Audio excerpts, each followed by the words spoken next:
మీ business ను develop చేసుకోవాలి అనుకుంటున్నారా? మీ పరపతిని పెంచుకోవాలి అనుకుంటున్నారా? అయితే ఓకే టీవీ ద్వారా L band, aston band ad, scrolling ad, ad with voice overs, logo bug, video ads ద్వారా మీ యాడ్స్ ను పబ్లిష్ చేసుకోండి. సంప్రదించవలసిన ఫోన్ నెంబర్ 8520917933. ఇప్పుడు 50 రోజులైంది తెలంగాణలో కొత్త ప్రభుత్వం వచ్చింది. హ్మ్. కొత్త ప్రభుత్వం వచ్చినాక రజత్ కుమార్ అంటే పాపం రిటైర్ అయిపోయిండు. బహుశా ఇప్పుడు ఇక్కడే ఉండొచ్చు. మేబీ పిలిస్తే పలుకుతుండొచ్చు. ప్రశాంతంగా పిలిస్తే కలుద్దాం, ట్రై చేద్దామా ట్రై చేద్దాం. సార్? అది సో కాబట్టి వస్తాడమ్మా మళ్ళా. రాడియండి సార్, అరే, తీద్దాము. అదే సో కాబట్టి ఇప్పుడు ఈ సారు రిటైర్ అయ్యిండు. ఇంకా నవీన్ మిట్టల్ అట్లే ఉన్నాడు.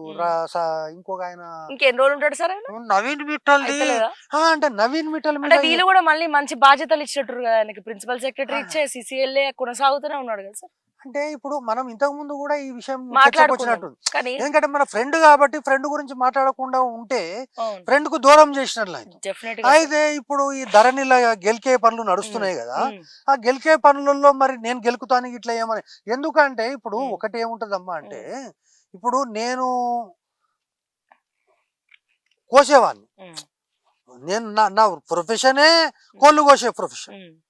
కాబట్టి కోళ్ళు కోసేవాడు వాడు ఉంటేంది వీడు ఉంటేంది, మన దగ్గర కత్తి ఉంది కోస్తూనే ఉంటాడు. కాబట్టి నేను కూడా కోస్తా సార్, ఆడ కోసినా ఈడ కూడా మళ్ళీ కోస్తాను ఏమన్నా చెప్పిండేమని నాకు ఆ డౌట్ ఒకటి. రెండవది నేను ఏమనుకుంటున్నా అంటే, ఇప్పుడు ఒకరొకరికి ట్రాన్స్ఫర్లు ఒకరొకరికి తీసేస్తారు. ఇప్పుడు నిన్ననో మొన్ననో మనం మాట్లాడుకున్నాం కదా మా సెక్రటరియట్ ముందల నీటిపారుదల శాఖలో మురళీధర్ రావు అని ఆయనను ఇంకొక రావును రాజీనామా చేయమన్నారు.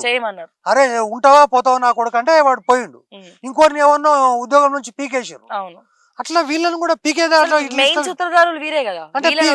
నేను ఏమంటున్నా, ట్రాన్స్ఫర్ చేసే లిస్ట్ లో లేనంటున్నారు వీళ్ళు, అంటే పీకే లిస్ట్ లో ఉన్నట్టున్నారు అని అనుకుంటున్నా నేను.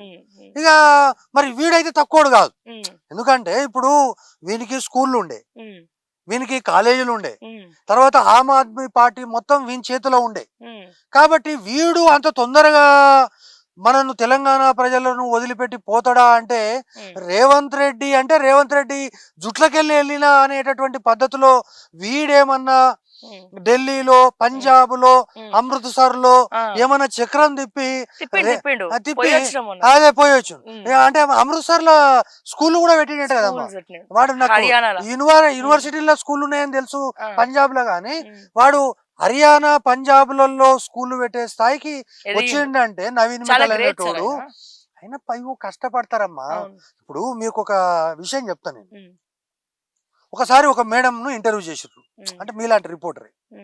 పోతే ఏముందబ్బా నా దగ్గర, ఓ ఇల్లు కూడా కిరాయిది అన్నడా, ఇల్లు కూడా కిరాయిది నా దగ్గర ఏముందబ్బా, నేను ఈ ఉంటున్న ఇల్లు కూడా కిరాయి ఇల్లు, నా సొంత ఇల్లు కాదు. నాకున్న అపార్ట్మెంట్ను నేను తనఖా పెట్టి తెచ్చి కుట్టు మిషన్లు కొని వాళ్ళకు వీళ్ళకు కుట్టు మిషన్లు నేర్పిస్తున్నా, అవి నేర్పిస్తున్నా అని చెప్పింది. చెప్పిన తర్వాత మళ్ళా ఇట్లే కాలం కలిసి వచ్చింది, చెమట ఓడ్చింది, కష్టపడ్డది.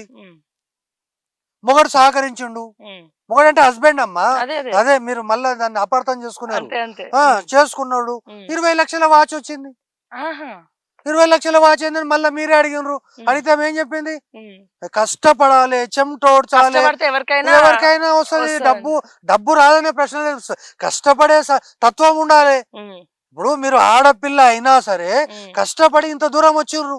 ఖచ్చితంగా ఇప్పుడు మనం తీస్తున్న సీరియల్ ఏదైతే ఉందో ఈ సీరియల్ ను నలుగురు చూస్తారు కదమ్మా. అరే అమ్మాయి కష్టపడ్డదని చూస్తారు. సరే నాకు మాట్లాడడానికి రాదు, సరే నేను సరిగా మాట్లాడలేను, లాంగ్వేజ్ ప్రాబ్లం ఇవన్నీ ఉన్నా గానీ ఏదో కొంత మాట్లాడడానికి ప్రయత్నం చేస్తున్నా. నన్ను చూసి కాకపోయినా నిన్ను చూసన్నా చూస్తారు కదమ్మా టీవీ చూస్తారు. మరి అట్లా సో ఈ పద్ధతుల్లో ఈమె చేసినటువంటి వ్యవహారాలు ఏవైతే ఉన్నాయో ఇప్పుడు ఏదో పెట్టిరు కదమ్మా మళ్ళీ అదేమంటారు దాన్ని, అది మీరు అక్కడ పోయిన కదా పూలే విగ్రహం, పూలే విగ్రహం. అరే నాకు నిన్ననే అదే పూలే విగ్రహం పెడుతున్నాము, అది మీరు కూడా రండి అది అంటే మనోళ్ళు ఏమో లేదు పెడతారా పెట్టరా అంటుంది ఆమె. ఇక నిన్న నాకు ఒక ఆయన వచ్చి ఏందన్నా అట్లా ఇట్లా జయశంకర్ విగ్రహం పెట్టాలి కానీ పూలే విగ్రహం ఏందన్నా అంటే సరే రేపటి నుంచి మాట్లాడదాం బై. ఇప్పుడు మీ దగ్గర నుంచి చక్కగా ఆడికే పోతున్నా. ఆహా. జయశంకర్ విగ్రహం పెట్టియాలని అడుగుతున్నారు. ఆహా. అంటే సరే బై పోదాం పెడదాం అడుగుదాం, మనం ఆమెనే అడుగుదాం పోయి చక్కగా. అంటే లేదన్నా మనం సీఎం అడుగుదాం అంటే సరే సీఎం కలుస్తానమ్మా, కలిసి కొంచెం పరిచయం చేయదన్న అవకాశం ఉంటే మీరు కూడా జర చెప్పండి. మధుసూదన్ మంచోడు సార్ పిల్లగాడు. ఎక్కడ అపాయింట్మెంట్ ఇస్తే కదా ఆయన. లేదు మీరు దొరుకుతుందా దొరుకుతుందంట అమ్మా. ఇప్పుడు అంతేనా? అరే ఇప్పుడు మొన్న బీఆర్ఎస్ ఎమ్మెల్యేలు ఏం చెప్పారమ్మా? అట్లా పోవాలి, బీఆర్ఎస్ ఇట్లా ఎమ్మెల్యేలు ఆయన ఎవరమ్మా? గూడెం మైపాల్ రెడ్డి. అవును. గూడెం మీ ఫ్రెండే కదమ్మా, మీ క్లోజ్ ఫ్రెండ్ గూడెం మైపాల్ రెడ్డి.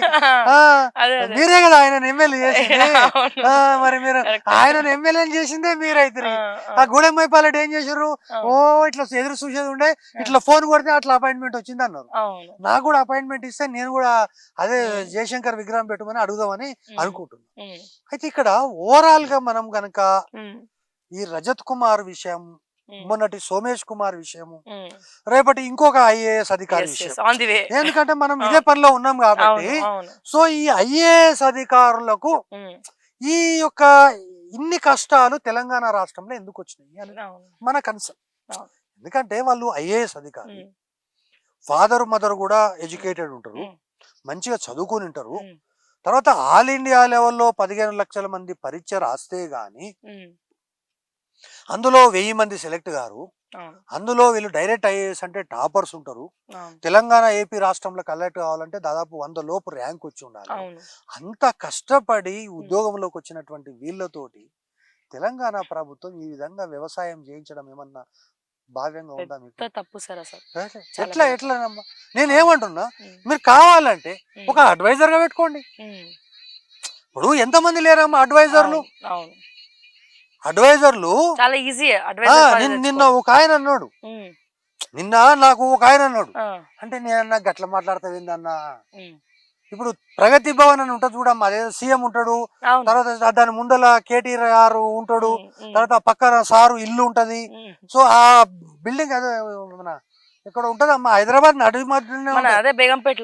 బేగంపేటలో. అయితే అక్కడ మనం ఒకసారి మాట్లాడినాం, 12 లక్షలు పెట్టి కుక్కల షెడ్ కట్టించారు అని.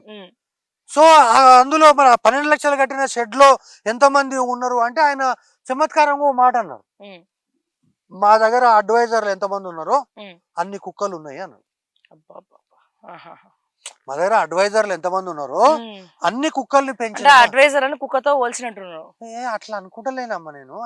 మరి ఆయన ఎందుకు పోలిగా చెప్పినా గానీ మా కుక్కల షెడ్ లో ఎన్ని కుక్కలు ఉన్నాయో అంతమంది అడ్వైజర్లు ప్రగతి భవన్ లో ఉన్నారన్న. చాలా పెద్ద మాట సార్ అది. అంటే ఆయన ఇప్పుడు ఆయన పాపం అటెండర్ అమ్మా, ఆయనకి ఏం తెలియదు కదా. లెక్క ఎట్లా పెట్టుకున్నాడు అంటే ఆయన ఈ అడ్వైజర్లు 1 2 3 4 5 అని లెక్క పెట్టుకోకుండా కుక్కలు లెక్క పెట్టుకున్నాడు, అడ్వైజర్లు లెక్క పెట్టుకున్నాడు. ఇక ఎంతమంది ఉన్నారు అడ్వైజర్లు అంటే కుక్కలు ఉన్నాయంటూ ఇక మాట్లాడితే అదే చెప్తున్నాడు ఆయన. సో ఇక నేను అడిగిన ఏంద్రాబాయ్ అంటే అడ్వైజర్లు కుక్కలు 2 సమానమే ఉన్నాయి సార్ అన్న. సో ఇప్పుడు మరి ఏమైందో తెలియదు, అదంతా ఇక వేరే వాళ్ళు వచ్చినట్టున్నారు. ఇప్పుడు రేవంత్ రెడ్డి కదమ్మా సీఎం, రేవంత్ రెడ్డి. మరి ఆయన ఇప్పుడు ఆయన అక్కడ ఉంటలేడు కదా, బట్టి గారికి ఇచ్చారు. ఎందుకమ్మా అది ఇక మీరే చెప్పాలి ఎందుకని. అరే అంత పెద్ద బిల్డింగ్ సారు, సొంత ఇల్లు ఉంది కదా, అక్కడనే ఉంటా. బట్టి గారు ఉంటారు. బట్టి గారు అంటే ఉప ముఖ్యమంత్రి, ఇట్లా పంచగించ కట్టుకొని రాజశేఖర రెడ్డి స్టైల్లో నడుస్తాడు. మంచోడు అమ్మా ఆయన, మంచోడు.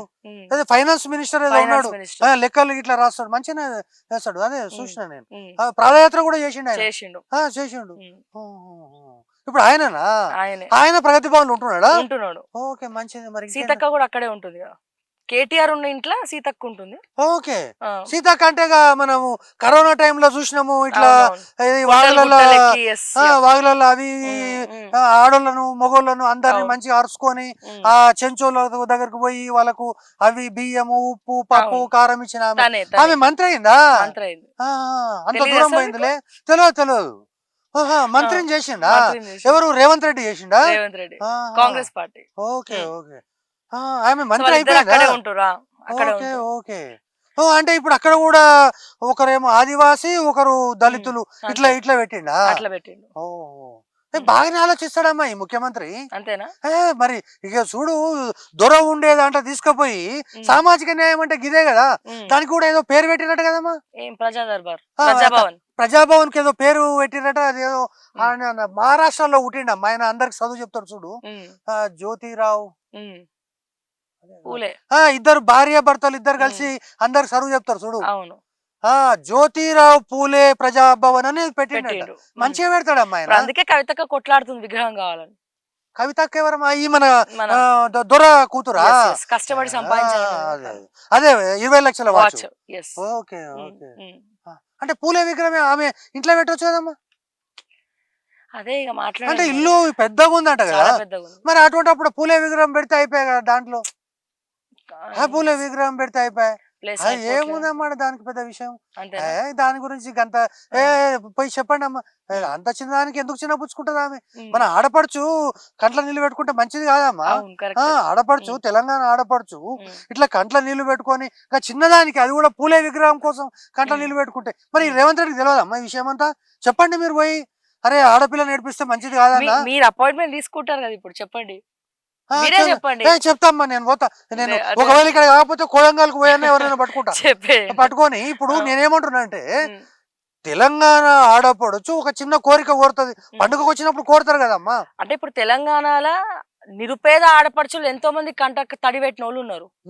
మరి వాళ్ళ వల్ల తెలంగాణ ఇప్పుడు నేను ఏమంటున్నామ్మా, పూలే యొక్క విగ్రహం కనుక పెడితే పూలే విగ్రహం యొక్క స్ఫూర్తి తీసుకొని అందరూ కూడా పూలేలాగా చదువు నేర్చుకొని అందరూ కూడా ఇప్పుడు ఈ రజత్ కుమార్ చేసినట్లాంటి తప్పుడు పనులు చేసి ఈ వ్యవసాయము పాపం నన్ను నాకైతే ఇప్పుడు మీరు ఏమైనా చేయండి అమ్మా, మీరు మాత్రము రజత్ కుమార్ సార్ను ఒకసారి చూపిస్తే తప్ప నేను ఇక్కడ నుంచి రాను. ఎందుకు ఎంత స్మార్ట్ పిలిస్తే వస్తాడు, ఎంత స్మార్ట్ ఉంటాడమ్మా, ఎంత హైట్ ఉంటాడు. అటువంటి వ్యక్తిని తీసుకొని వచ్చి గీడ ఈ వ్యవసాయం చేయించడం ఏంది? ఆ షెడ్లల్లా కోళ్ళకు పౌల్ట్రీ ఫార్మ్స్ ఉంటాయి కదా, పౌల్ట్రీ ఫార్మ్స్ కూడా ఉండొచ్చు. ఆ పౌల్ట్రీ ఫార్మ్స్ గుడ్లు వేయడం ఏంది, ఆ తర్వాత ఆడ బాత్రూమ్లు కడగడం ఏంది, ఇవన్నీ అరే ఎందుకమ్మా పాపం? లేటెస్ట్ ట్రెండ్ అది, ఫ్యాషన్. ఓకే ఓకే, ఫార్మింగ్ అనేది. అంటే ఇప్పుడు మొన్న మోడీ గుళ్ళు ఇట్లా అంతా క్లీన్ చేయాలని అట్లా ఇల్లు కూడా అట్లా చేస్తారు. ఇన్స్పిరేషన్ తీసుకుని ఉండొచ్చు.